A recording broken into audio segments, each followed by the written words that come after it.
Hey, Hello, David. it's a new day in October, and all sorts of interesting things are happening. What's happening in the world besides the? Is there anything less obvious that we should know about that from your part of the world that would be interesting to No, focus on? No, no, it's no.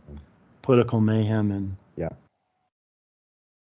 um, I am reading an interesting book, Oh, which is called "The Value of Everything," and oh. it's written by an economist called Mariana Mazzucato. And how much did it cost? It's very valuable. It's not Oh, what the okay. price. It's not the price of the book Oh, that matters. It's the oh, value of the content. oh. Mm.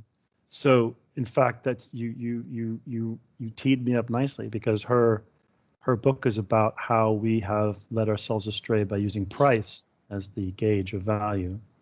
And so I haven't finished the book, but it's Okay. gone through some history of how what we have valued over periods of time. And it's interesting, when we were an agrarian economy, obviously we valued farmers. They were Mm, the production center. mm, And then when we had the Industrial Revolution, we valued labor. And then we mm, got really into valuing labor. Well, not initially, but eventually, labor was the thing that where the productivity was. mm. Now we're kind of post labor, post agrarian economy, which is very different. Um, and so it's kind of interesting to see that trend. But there are certain things that were always outside of the productive value. One of them was government, Mm. which I think to this day there persists this very strong idea that government is somehow sucking value out of the system. But I think Mm-hmm. that's what she starts to question later in the book. And the Okay. other one is that finance, well, considered necessary by many economists over the centuries, it was never considered a source of production, of value production. Religion. Hmm. Well, I don't know. I mean, does it produce ideas or something of that something that can be traded? Lives? I don't know. Maybe you're right. Maybe it Souls. does. Maybe it does yield up souls. That's interesting. I We mean, should think. certainly in the Renaissance, they were the main funders of art because they had all the money and they wanted to create a sense of wonder. Hmm.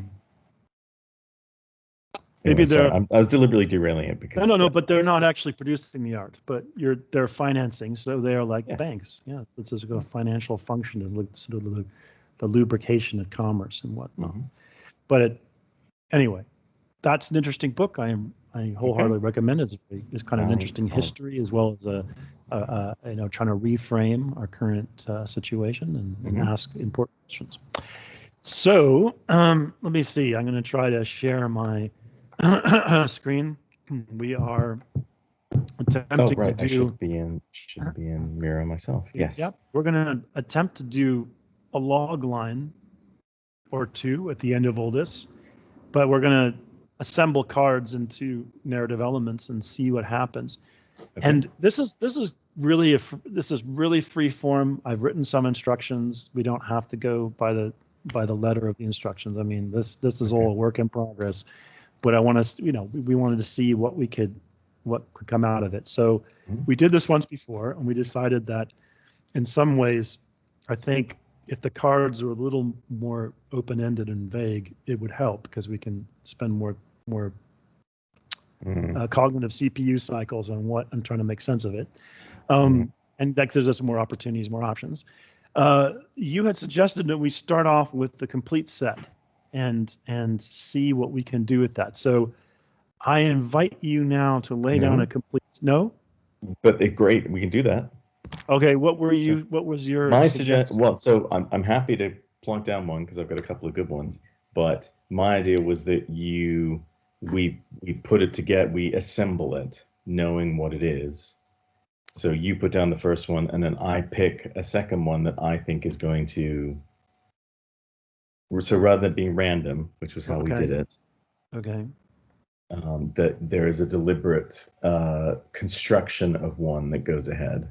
All right. So would you like me to start But off let's with? go ahead with the full one. No, we'll go ahead with the full one. That's fine. Well, Um, we'll try both. So, well, you've got a good one. Let's start with a good one. Let's see what happens. Actually, no, you're right. Because if we do this, what we're going to end up doing is sort of undoing ones that we like, which is frustrating. Right, but at the So same time, you shouldn't be doing whole ones because then how are we learning? That's a thing we've already created. yes. So should we assemble one together somehow? Yeah. Or do we? Yes. Let's assemble one. So why don't you start with a character modifier? Okay. I will start off with I'm feeling the mood here, so let's see. Okay. I'm gonna go with that. Gas.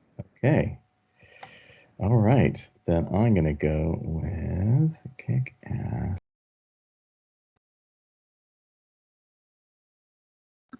Okay, let's try this.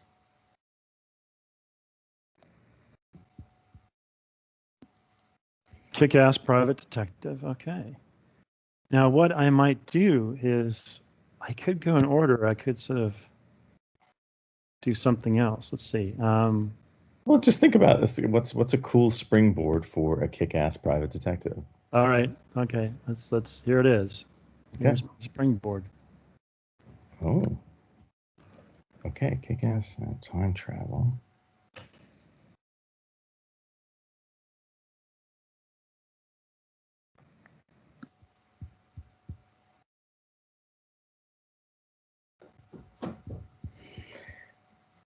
The president. Kick-ass time travel. The president. Well, I think this is a bit pedestrian, but it lends itself to that. Okay. Now this I regret somewhat doing this just because I have in my head I've seen two shows recently that both tried to do the very same back in time situation, and so that's on my brain. But I'm wondering if you can help take this in a different direction, perhaps. Should we look to improve upon this structure with existing cards or new cards? Why Or don't should we take as it is? if you're concerned about the time travel thing, why don't we try a random one first? Okay. Okay. So would you grab a random blue card and see what we end up with? Okie dokie. Yeah, so it takes action. All right. No, I don't like this. We'll just put it over it. Yeah, I'll put it. You know what? I'm gonna take over for a second. I'll put it here, and I'll reveal. Okay, here we go. Is hurt by the president. Changes the course of history. Okay. He's hurt by. Okay, kick-ass detective. I mean, well, he's the president's clearly more kick-ass than this detective is. Indeed, yes. Or the president's team are more kick-ass. Yeah. So it lends itself to a Watergate-like conspiracy that a private detective does, but perhaps the private detective is going after the president not because he's the president, but of something in his past. There's something before he was president. And his whole thing is that just because you've become president doesn't mean you can set aside the human things that you did before. Well, the kick-ass part, I don't know quite what to do with, but I can see how the president has a past. The private detective, knows what it is or figures out what it is, and of course, the president can be hurt by this information, which would change the course of history. So it's like it's something that the president doesn't want known or revealed, perhaps. Well, it could be because what it says is kick-ass private detective is hurt by the president, which changes the course of history. So it could be the very act of the private detective being stomped on by the president, not physically, but career-wise, but something else-wise, is what exposes him to everyone.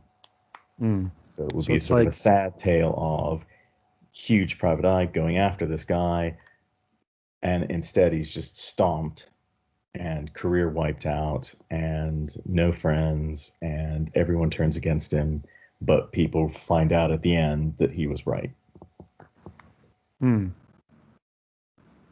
usually I'm just trying to think of what goes against the obvious that could be interesting. A private detective investigating the president is a common situation, right? You're always digging, digging, digging. Mm-hmm. And Well, let's try a random purple one then.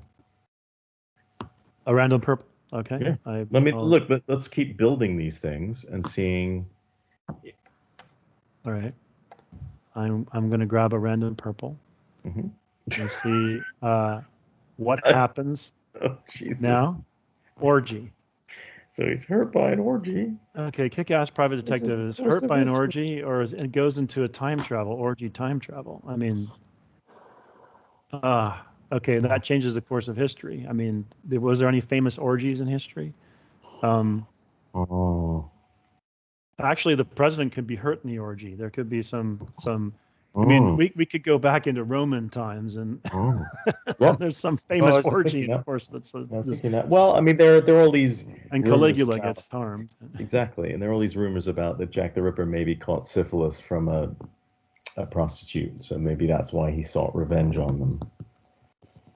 I actually think there's something kind of amusing in the idea that you are going to go back in time to change an important course of history and ends up being an orgy, and you're like in the middle of this thing, and you're totally unprepared for what you're supposed to do. You know, the history book said something else was going on. It was like an important, meeting of the Senate. And you go there, and it's actually a Roman orgy, and it's and you're not dressed for the occasion. Okay. I'm also wondering about time travel changing the course of history. It's such a trope. But what I was thinking is so many of the things that I've seen recently are these time travel tales. For some reason, it's always FDR.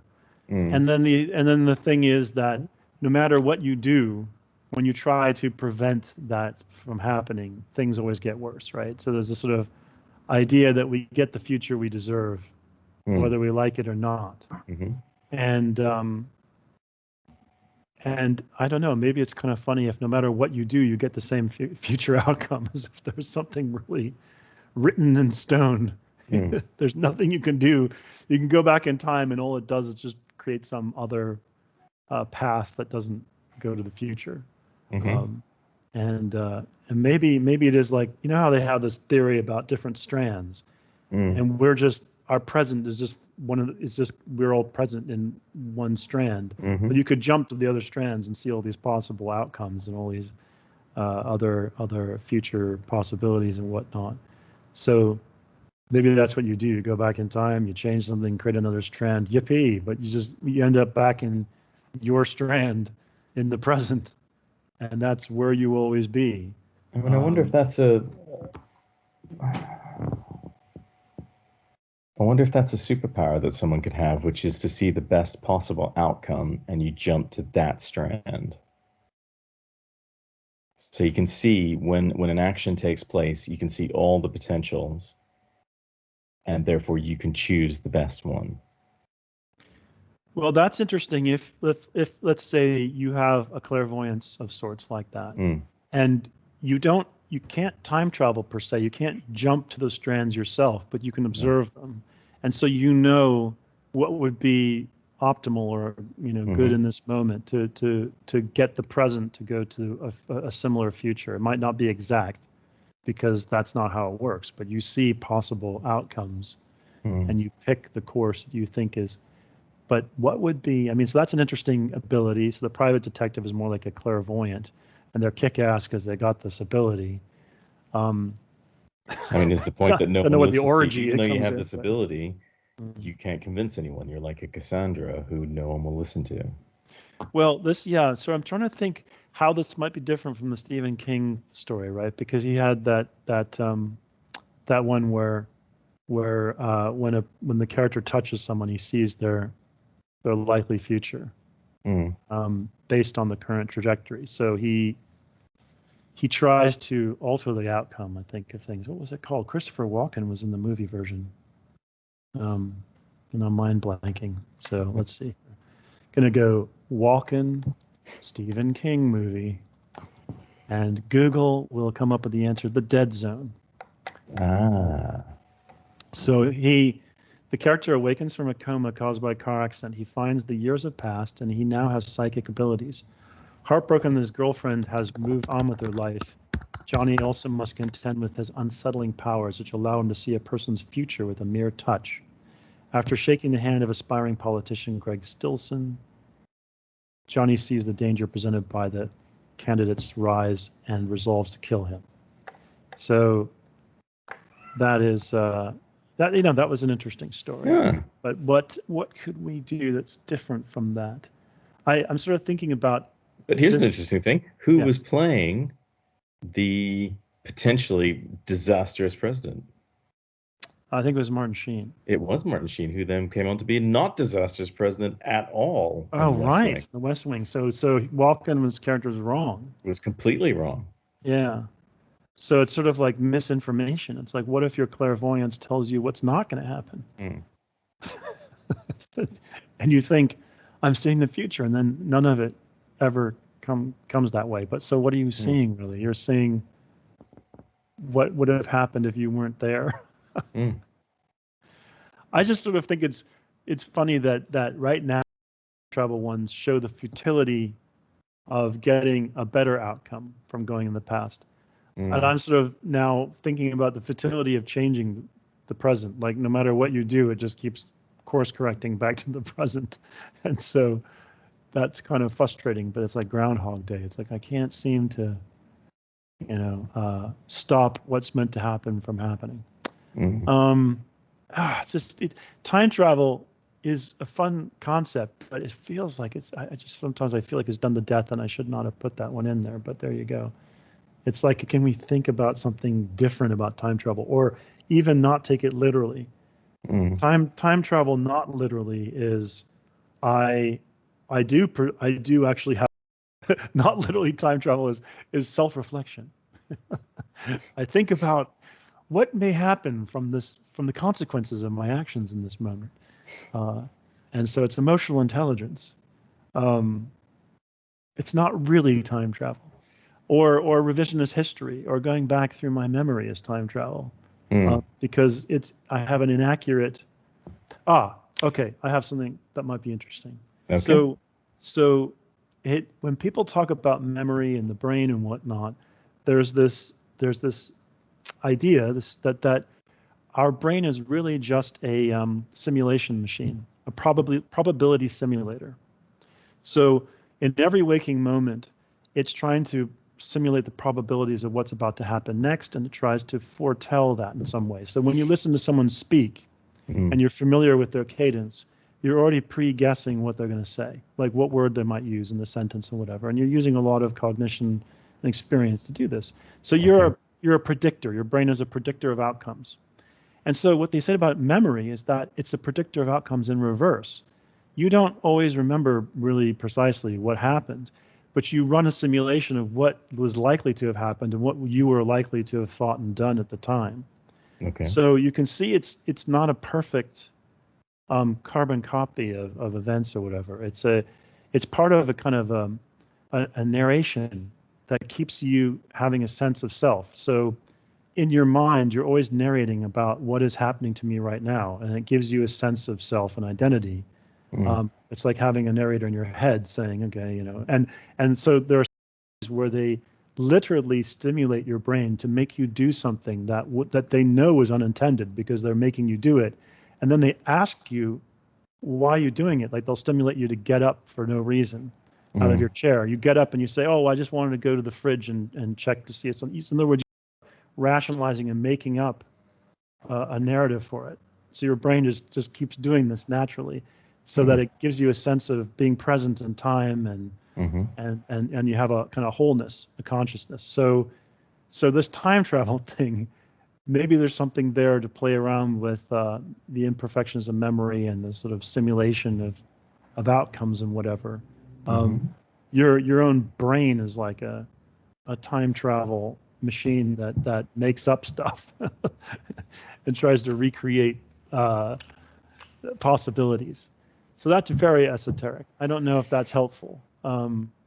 It could be, because we still have presidents' orgies and private detectives. But all right, maybe the private detective is a psychiatrist and they're probing you.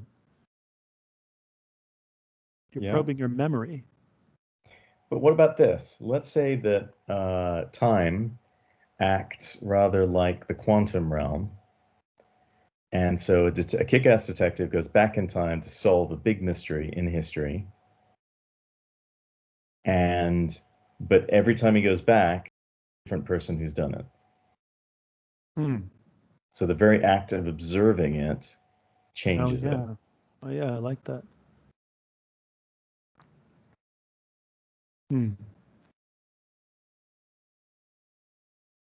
I had this ridiculous idea for a TV show that I pitched, which would be the idea was basically it was like Quantum Leap, except that the person kept finding themselves in the body of someone who was about to be murdered, and they then had however long it was before the murder to try and. I shouldn't laugh. No, I mean it's a really interesting. No, it's a really interesting setup.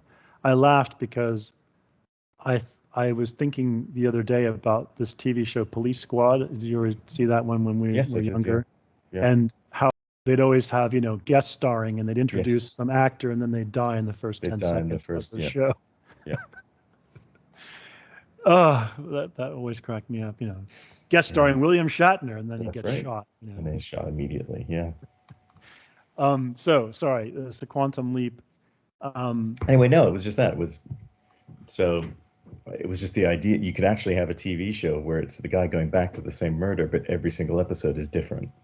It's the same murder, but a different person might be murdered. The same person might be murdered.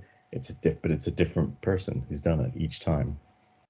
I think there's an interesting. I like the idea, and it's making me think about this possibility that, building on what you're saying, that the past, even as it's written, it's obviously from a perspective. Mm-hmm. And when you go back, you find that, like you're saying, the past is not solid. In other words, the only thing that you can take as objective reality is the now, mm-hmm. because the future you don't know, and the past is completely fluid. Every time you mm-hmm. go back in the past, like you're saying, it doesn't happen that way or the way you saw last time or any, it's completely in flux. What does that teach us? To live in the here and now, you can't depend on. No, it's exactly what you said. That history is it's observed, and once you lose that observation, anything could be about it. Anything could be said about it, but it's constantly in flux. It's constantly every time in our past was at one point a present. So let's say that this private detective character is a bit like a historian. Mm-hmm. I don't know why they had the time travel capability or any of that yet, but the stories, the kind of what it's like a series, and what makes a series interesting is that they keep going in the past and different things happen. It mm-hmm. doesn't affect the present or the future, as it were, but it's as if you have all these kind of familiar characters and situations, but nothing goes according to what you remember reading in history books. And so what is a lesson that you learn each time through this experience that you can have small, like the butterfly effect doesn't work, like you can have these small effects in the situation or even somewhat dramatic effects, but it doesn't change anything? Or I'm trying to think of what would be the lesson. I mean, it's a bit like framing. It's like you keep reframing things and saying them different ways and whatnot, but it doesn't. There's no objective truth almost. This is the ultimate postmodern series. Yes. There is no truth. It is how I think about it in my head. And maybe it is all in their head. I'm just having a Wizard of Oz fantasy about what happened in the past, in the orgy of my mind.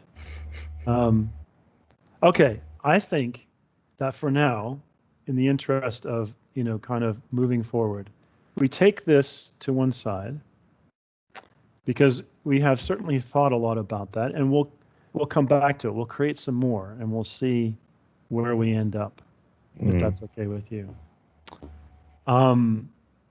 Let's try doing one more like that.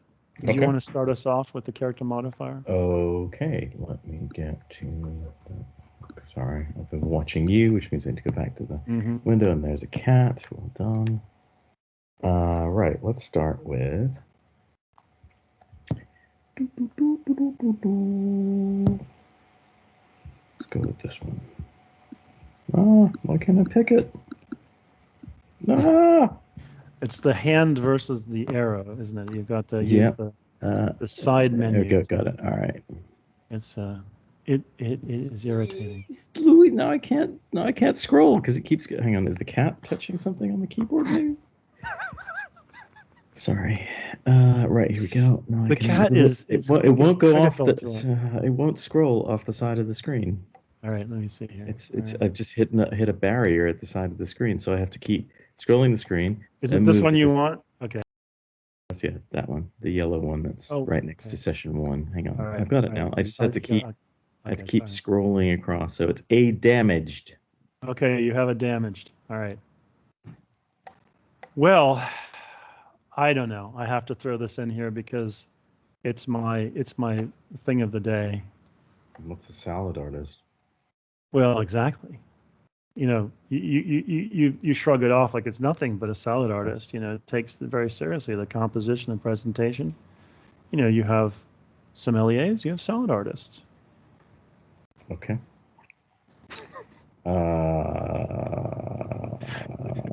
I get the feeling that one's going to be replaced.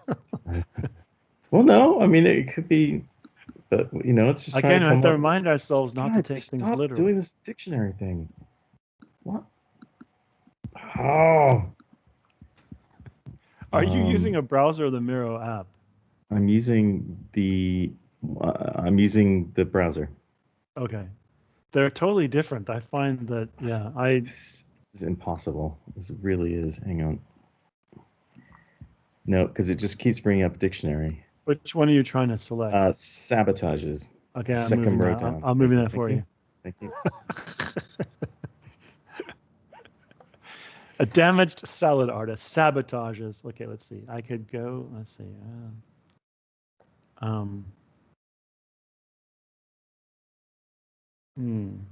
Sabotages.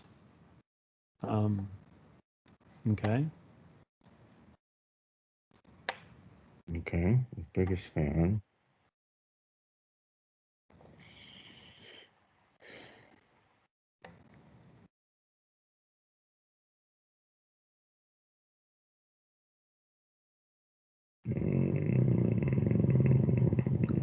Okay, let me try this.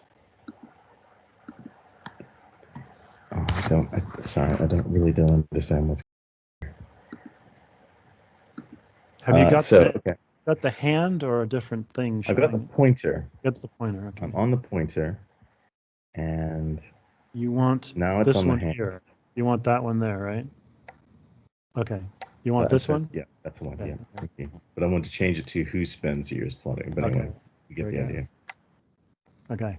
So, a damaged salad artist sabotages his biggest fan and spends years plotting revenge. So this is my salad days revenge. It could be either the salad artist is doing this for purposes, or it's the biggest fan plots revenge for years on the salad artist. Mm-hmm. Well, sabotage is clearly at the heart of this. That's who sabotages whom. So is it at a cookery show? Is it at a TV cookery thing? Is it at a gala event?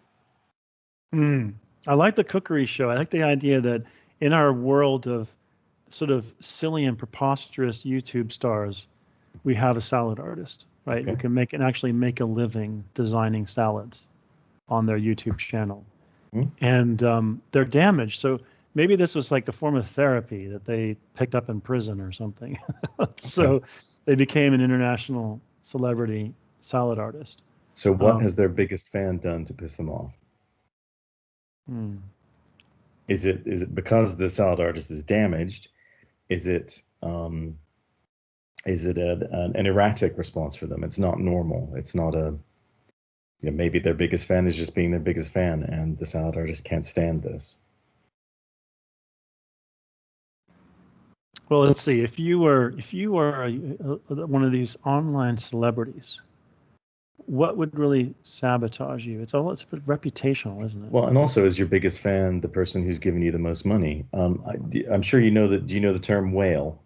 Yes. Yes. Right. Yes. Do you know the term kraken? No. So kraken is an even bigger whale. There are a tiny percent of people who will spend thousands of dollars on online stuff, giving it to people online, doing that stuff. And those people are now who all those games with their loot boxes that you buy are seeking. So they want krakens. They don't want whales anymore. So for some reason, what I've got in my head is that the salad artists, being damaged, they try to keep everything in control. They have their channel. They do it in their preferred environment or whatever. But their Kraken or whatever says, I need you at this event. Yeah, so it's an event it's an important event, and you've got to come. So they come and they discover being pitted against the world's other salad artists. It's like like Iron Chef sort of salad artist competition. They're terrified because they're out of their comfort zone, and they've got to face off, and they feel like a fraud and a phony. And their salad is terrible. And it's limp. The lettuce is limp. Yeah. And their arch nemesis is the judge. Or surely is the rival salad artist who does a perfect salad. And so his YouTube career is destroyed. He is done, and now he's going to get his revenge on the biggest fan who put him in that position, or possibly on his rival who humiliated him. Well, the other possibility though is that the salad artist themselves is the fan of something else, and they're always being written off because they're just a salad artist. And where they get their revenge. You thought I was just a silly salad artist, but I have capabilities. How would you plot your revenge? I mean, the thing about plotting revenge, and when it's salad artists, I can see food being, the sort of the world of chefs and everything. These are high pressure. The celebrity chefs that we know are all sort of expletive, screaming bullies. Who torture people and basically all in the art, in the name of the art of food. We lose sight of the fact that it's food, for gosh sakes. It's not world peace. It's not nuclear disarmament. And yet the pressures that they're under. There's something somehow making it a salad artist thing reveals some of the absurdity to me of the situation. So how would a high-powered TV chef whose career has been destroyed seek revenge? This is unfortunately like a book that I wrote. Oh, okay. I had to stay away from that. It's going to veer into different territory. All right, well, let's change the red. Take a random red. Take a random red, or even consider a different character just to see what happens. Okay. Let's try. It was my choice. You see, I threw that character in, so let's see. I'm going to take this character and see what happens. Just see if this changes the dimensionality. Thank you. Well, we've got a model. A model sabotages. Oh, okay. Yeah. Oh, that. Yes. A damaged model. Boy, haven't heard that one before. No. But actually, it's interesting because normally we think of the model as sort of a victim, and sort of maybe somewhat unable to be the writer of their own story. Right. And yet here we have sabotage, biggest fan, spends years plotting revenge. So, well, doesn't it sort of feel like this model is plucked prepubescent models plucked, turned into stardom, but used by whatever the agent or the agency and whatever. And I mean, it's quite cruel. I watched a documentary on this, and the level of cruelty towards these young women is or it could be young men, you know, but is pretty awful. Obviously, you know, they dangle the carrot of, oh, you know, you can have this lifestyle of Naomi Campbell or whatever, but it's very few people have that experience. So, I mean, it could be a male model too, which would be kind of different. This is Zoolander. Could be a damaged foot model. They lost their leg, and now they can't do 2 feet shoots. They can only do 1 foot shoots. Our hand model, yeah. Oh my gosh, yes. They're yeah. Actually, it's really interesting. The world of like hand, hair, feet. You know, these models that have perfect elements, but like they're terribly ugly in many ways, but they have the most beautiful hair in the world. So they're always doing hair modeling. Yeah. And then, but when they do the face, they've always got to bring in the other, the face model, because or their hair is so wonderful and smells so good, so intoxicating, that people are drawn to them, even if they're visually repulsive, and people can't help themselves. They're really enamored with this hair model. And then they lose their hair. That's the sabotage. Someone, somebody poisons them and they lose their hair. And now they're it's like they've lost the one thing in life that made their life tolerable. And so maybe the revenge thing isn't helping us there then, because how would a model get revenge on that? I guess by starting her own agency and being worse. Poaching all the best people from. I mean, it's I have to say that I'm sure there have been films or TV series or stories about this, but I can't think of any good ones of being in the modeling agency world. It's kind of an interesting because it's so crass. You know, the whole maybe I shouldn't pass judgment like that, but from what I've seen, these agencies send their people around the world to go look at parades of young people in swimsuits or whatever, and they're extremely critical, obviously, of them because they just want to find the top 0.1% or whatever. And so they kind of crush these people's self-esteems and whatnot. Then they pluck a few out and put them through this sort of desperate experience where they're kind of all on their own and having to deal with a whole bunch of things at once when they've never really had much in the way of life lessons, and they're quite young and all the rest of it. And they're just used and abused as much as possible and not paid very much. And they hope that they'll reach the upper echelons. So these agencies, there's a kind of a cruelty in the way they look at. They're looking at the most superficiality of human beings, right? Because it doesn't matter really what you're like in any other way, but how you photograph or what that part of you. I mean, if it's a hand, foot, and hair models, I mean, it's even more. I mean, that'd be kind of interesting if you have this modeling agency and it's a modeling agency. It's got all kinds, but our character is just the hair or something, or just the hand. And so they're or even, I mean, the kind of satirical one is there's only 2 hand models in the world that receive top dollar, and they're locked in a struggle of supremacy. Or this model doesn't exist and it's just a Frankensteinian composite of these other perfect people who have perfect hands, feet, hair. So the model doesn't exist. The model is a creation. Yeah, the model is an artificial creation by the agency of photoshopping all these different elements from different or 3D imaging or doing whatever, but the actual model doesn't exist.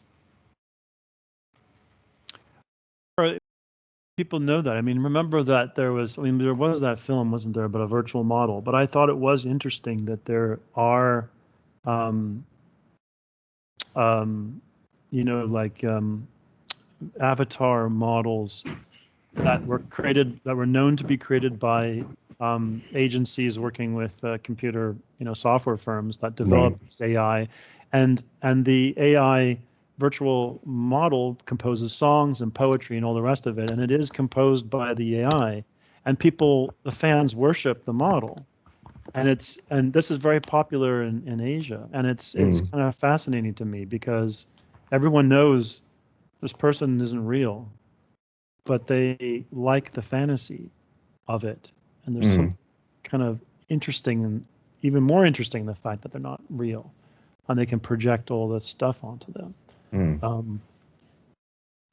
God, I don't know how to develop this further, but I think there's some really interesting elements. It makes me wonder too. Let's let me see here. Let me go to Miro for a second. Let me step back here and ask ourselves, is there anything that we can combine from these two things that we've discussed into something new? A kick-ass model, a private detective model. Whether I mean, a damaged private detective would be more interesting. Sabotage is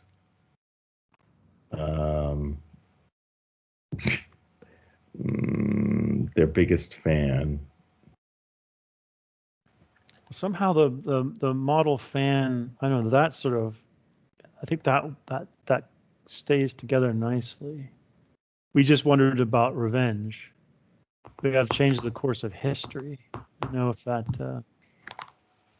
Well, a damaged model is hurt by biggest fan.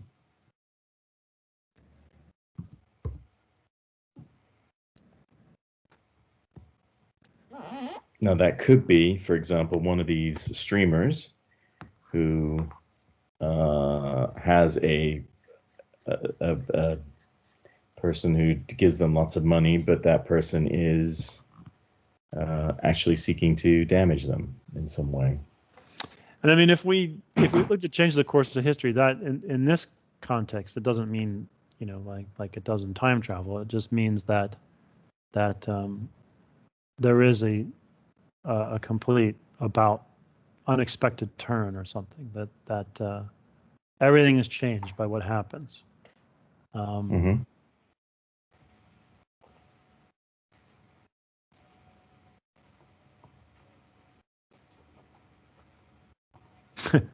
I was thinking it's a hand model, and they're on a salad artist shoot. The commercial, it's a lettuce commercial, and then the hand art. Anyway, sorry, I'm packing. And let's see, is hurt by an orgy? No. I mean, the orgy. I'm thinking in the context of a modeling agency. An orgy is like those beauty pageants, where they're just looking at hundreds of bodies and making decisions just based on what the bodies look like, just without any interest in the person. All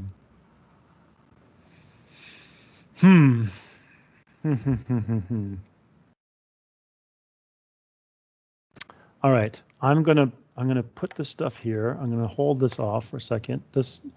That's feeling like it's going in a direction of some kind. Let us try, just for the heck of it, a completely random assortment. Okay. So I'll grab the character modifier card. Okay. You grab the next one. Oh, are you saying from the random thing or from our thing? From the random thing. From the random thing. All right.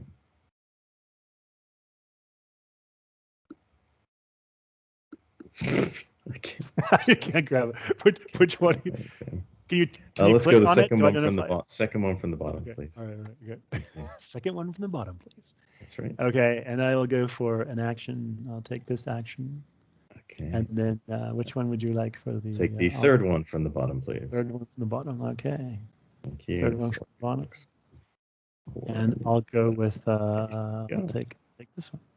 All All right. right. So here we go. We're gonna get it's gonna get exciting now. We're gonna do the big reveal and Okay. bang. Okay. Reluctant elevator man murders a rival. Fake it or lose everything. That elevator man, you gotta watch out for them. I don't know if they have them anymore, but I'm sure they do at hotels. They must do. some places, yeah, the sort of she. A rival though. Huh. Well, it's someone at I mean, it could be the rival, could be the person who's come to replace him in terms of we don't need you anymore. Oh yes, murders the elevator because it's a Yeah. self. Yeah. He sabotages the elevator. Yeah. You know, I was actually thinking that. Don't forget that we could sometimes reverse these.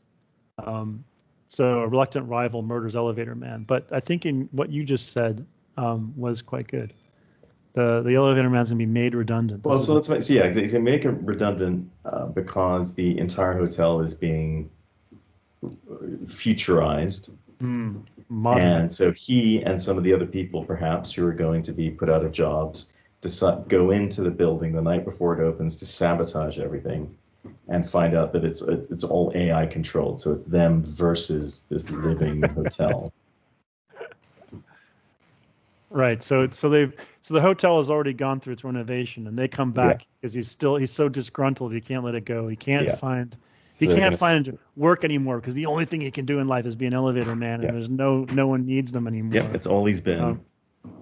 So he and, let's say, I don't know, someone else who ran the dumb waiter are going to both go in, which has also been taken away, and they're both going to go back and they're going to show them that this is a deeply flawed thing. And of course, the AI at the hotel is revealed to be mad. Well, wasn't there some horror film that came out when we were teenagers that was The Elevator or something, and it was killing people? I mean, it was really stupid, but probably. This would be this is more like Mon Oncle when Jacques Tati goes into the modernized house. Oh yes. And everything starts acting up in front of him. It'd be more that basically everything in the hotel is automated. So the check-in is automated. So what we do is to set this up before, so we know they're going to plan to go to this place, and just before they go in, we spend some time at the hotel where the security guy has just finished completing the security installation. He's walking us through. He's walking the owner of the hotel through the new security system and everything. And so we're thinking, oh God, this is not going to go well because these people have no idea what they're getting into, right? So it's some super modern security system that's going to have, safe rooms and lock things down and, God knows what. So we get a little taste of it. Okay. So, so I was thinking in this sort of situation, we might sort of have things that we can use to embellish. So what you told, so we can sort of take turns, and I think from what you said there, I guess the rival is I'm going to sort of say the rival is modern tech, specifically new elevator, but it's really more than that. That's the immediate object of his thing. And feel free to take a card down, add something else to embellish what we've been talking about. I would, but my cat. Oh, you can't. Okay. So I'm going to take a card. I can't see the screen. So he's attacking the microphone.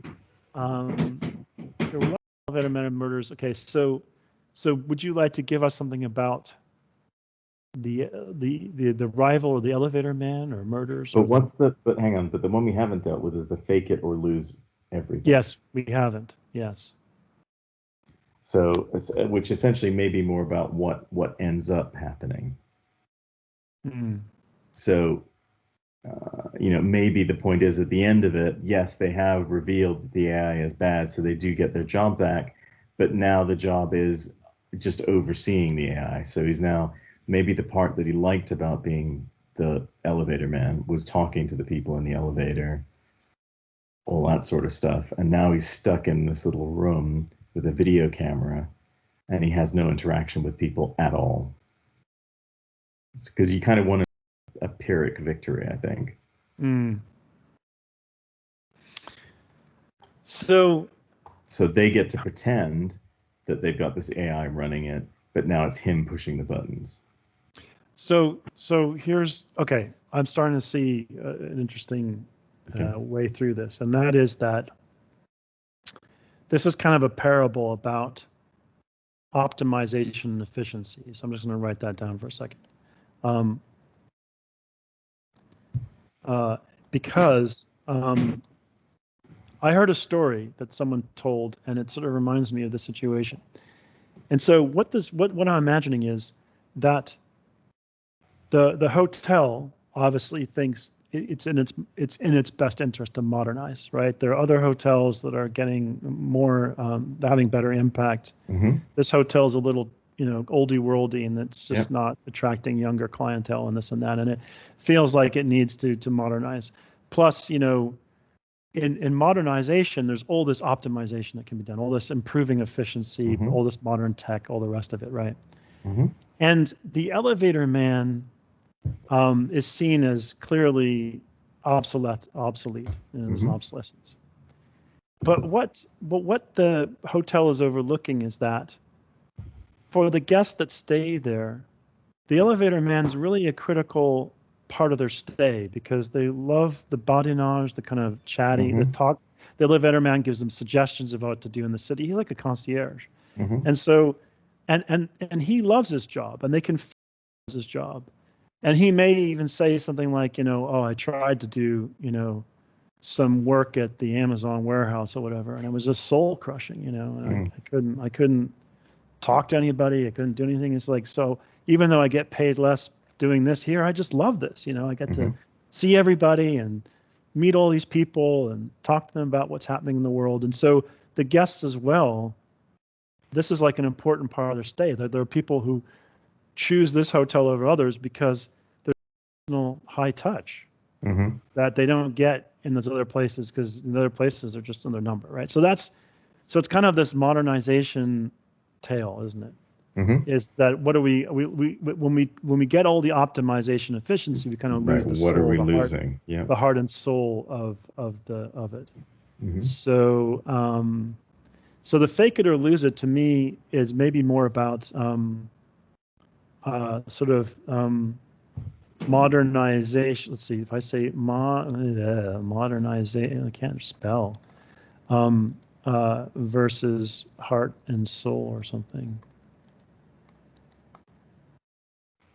That's kind of lame, but you get the idea. So murders. So in this case, murders. But how about this? All right, what if he successfully shuts down? But basically, he's proven by his actions, because at first the hotel welcomes as a guest because it's a bug, and then it starts trying to kill him. It starts trying to fight back because he's trying to murder it. So it ends up in this sort of Die Hard, but a comedy Die Hard, of him, pulling out the computer chips while it sings Daisy Daisy. He's discovered, and the manager's going, "What have you done? All our rooms are booked on the thing that this is going to be an amazing AI experience. This is the most advanced hotel in the world. You've just destroyed it." And so what they do is they stick him in the room, and they're pretending it's an AI who's running it, but it's him with all the buttons. So he people in the lift, but now he's doing it, and they disguise it as a robotic voice. Right, but he's pushing the buttons, and he's also having to now, because they're like, okay, you can do it all. So now he's having to do everything. He's having to push all the stuff that we've seen attack him or do this or whatever, which may be fully automated room service, these vacuum tubes for laundry, all the stuff. He's the one who's having to push all of it. Which is the other. That's like that. That's a Jacques. That is a Jacques Tati. This sort of it's a Jacques Tati. It's a sort of a comedy. In fact, that would be. I mean, that would work. That would work if it's like the hotel looks like it's really modern on the outside, but really behind the scenes it's pneumatic tubes and people running around and dumbwaiters and yes. Okay, that's another version. I was thinking of something more kind of, maybe it's on the nose, but this idea that he's one of those elevator man who can control the speed and everything of the Mhm. elevator. Yeah. And what they overlook is that he makes decisions. Sometimes he stops the elevator because someone's having a moment, and he gives them a human connection and then continues. And it's these things that make that are really meaningful for the guests, right? And that's all the stuff that they strip out. And so I almost see like, the ending is he's reinstated with an old-fashioned elevator, even if the rest of the place is kind of modernized, because there's just some things that you shouldn't take away, You right? should take away. Yeah. That's the lesson kind of thing, that maybe it's more of a short story than it is a long story. No. But then your final image is so he's been charming to the people. He does this. He glitches, so you realize that no, all they've done is replace him with a robot. Oh dear. Okay. That's your final image is as the thing closes and it goes. Let's see. Fake it or lose everything. See, that sort of has it in there. So some things are worth preserving is sort of my message, and then you're like, or are they? Well, no, I mean he makes that speech. They come in and here's the ruins of this hotel, and he says, "See, I was right. This is all wrong. What you need is that human touch. It's worth that extra expense. It's worth that extra little bit." And he gets to make the wonderful, moving speech that we all think, great, he's won the day. And at the end, you see him reinstated to his job, and you think, oh, fantastic. They listen to him. It's wonderful. And then it glitches. Okay, so what I would do, because we've taken a while, is at this point we would sort of write down a log line, and we'd probably, because we've sort of made a good progress on this one, we'd write a log line that said, reluctant elevator man. Elevator man, in a hotel that elevator man is made redundant in a hotel that wants to modernize.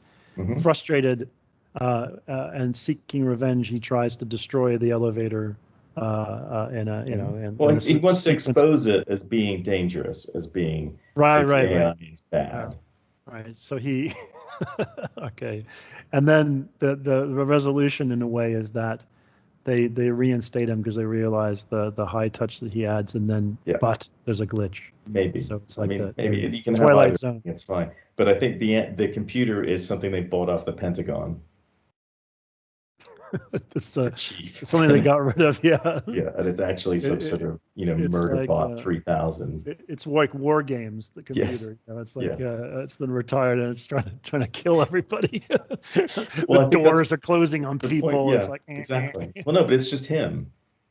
Or whoever else actually, what is kind of funny in that is that it's like you said, they somebody buys software off of the Defense Department, and the elevator sees a threat in this guy.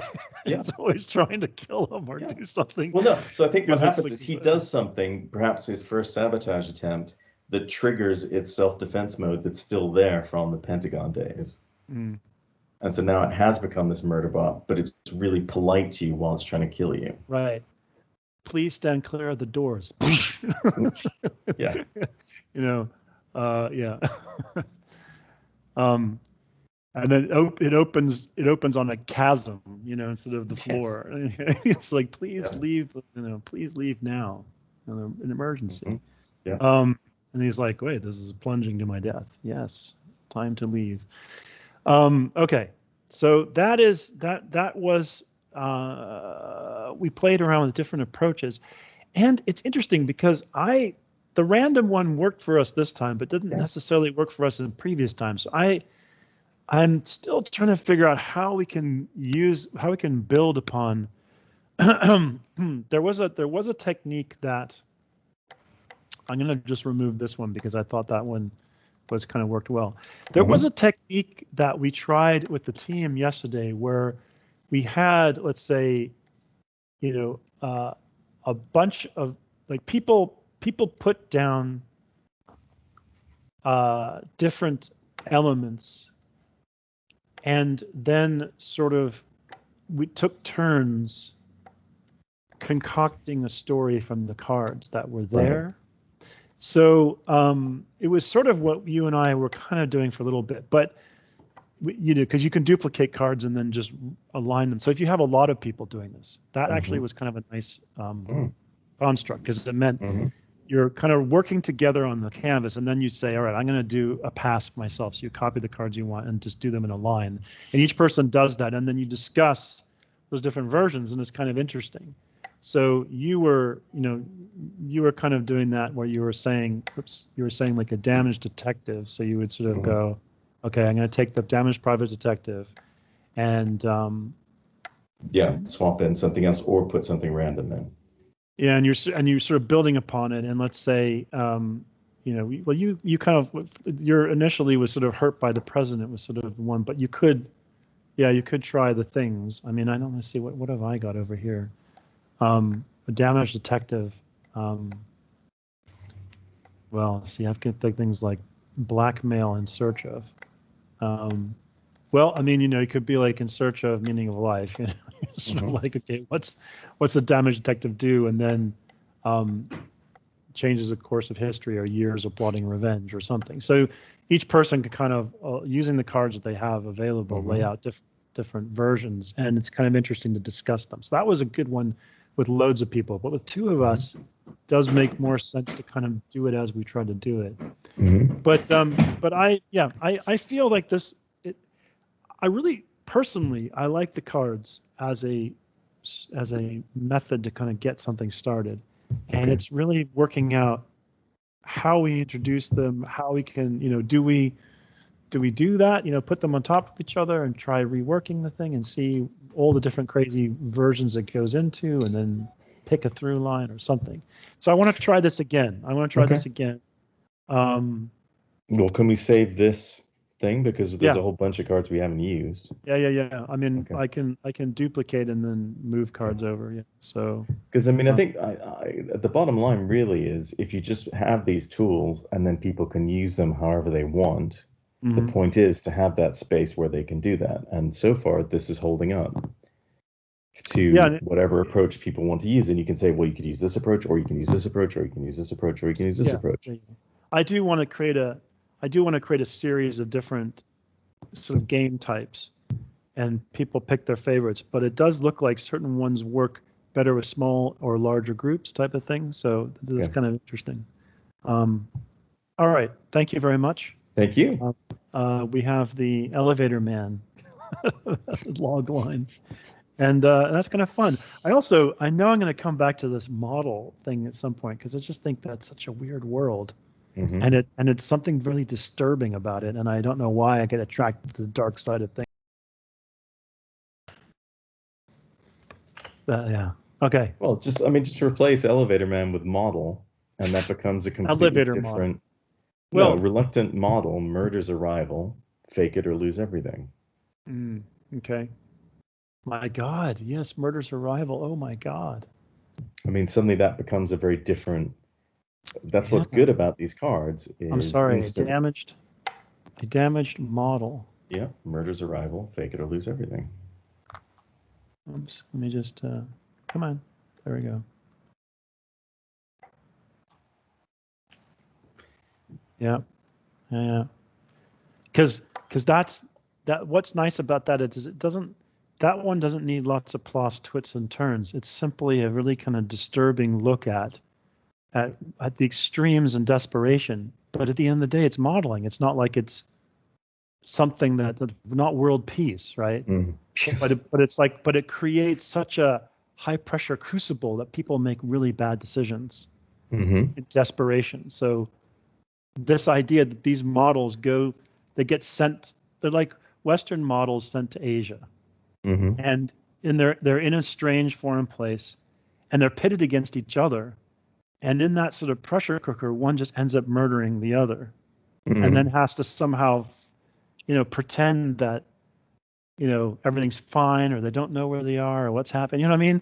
But they could be caught, and they could be imprisoned in a country that isn't theirs. I mean, it's a kind of freaky situation, a real psychological thriller in a way. Or she tries to murder a rival and fails, and the rival's now aware of this, and now it's sort of, okay, you going to play that game with me? Do.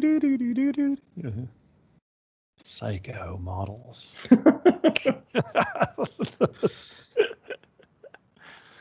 Cuties, but not. Yes, psycho cuties. Right, but it also looks into how that male, it's not just men who are mistreating the women, but is mostly men who are doing it, but how that can end up damaging them. Well, it brings in a lot of other stuff too, like beauty, like what is beauty, and plastic surgery and all this kind of stuff. Like these models are clearly chosen for physical attributes that are natural to them. But as they age, people get desperate too. So you have, I mean, what I thought was interesting in the documentary I saw is some of the talent scouts are themselves models who didn't make the cut. And so the agency hires them because they understand the business, but they never really made it themselves. And so it's, I mean, you talk about the head games, right? I mean, it is so weird in a way. What is of value in that industry. So that's why I think it's kind of like a mirror on ourselves. It's very extreme, but it's like a mirror on our own kind of consumptive culture and reality TV and all the kind of glitz and glamour and stuff we buy into, and without sort of seeing really the disturbing, seedy underbelly of it all, and what we become by sort of celebrating it, right? That's what intrigues me about that. So there's another story in there. Wow. In that last minute or two, we pulled another rabbit out of the hat. All right. That's awesome. Thank you very much. My pleasure. Thank you. Oh, God. Oh. It's time to feed the cat. Yeah, it is. I'm afraid. I'm sorry. It's time to feed the cat. Sorry. Before he eats you. Yeah, it's no good. Sorry. Yeah. That's all right. Take care, Toby. There's nowhere. Thank you, sir. That was great. I'll see you soon. All right. Take care, man. Bye.